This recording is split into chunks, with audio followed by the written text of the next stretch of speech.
Weather update as of August 30, 2024, 8:30 in the morning. Ang cloud clusters sa may Palau at Yap Island area ay patuloy mino-monitor o binabantayan. Sa initial 4 to 5 days forecast, posibleng papasok na ito ng Philippine Area of Responsibility sa loob ng 48 hours.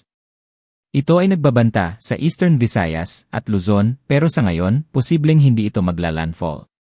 Magdadala ito ng mga pag-ulan sa Visayas at Mindanao sa darating na linggo, September 1. Ito ay lalakas habang nasa loob ng Philippine Area of Responsibility o habang binabaybay ang Philippine Sea patungo sa Taiwan at Southern Japan. Hahatakin nito ang habagat o ang southwest monsoon na makakaapekto sa malaking bahagi ng Luzon sa darating na September 2.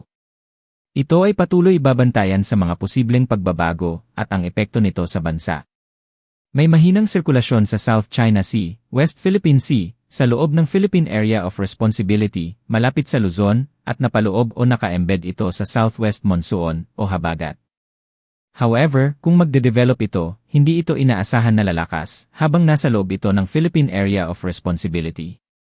Sa initial 4 to 5 days forecast, ito ay patungo sa Southern China, Hong Kong area.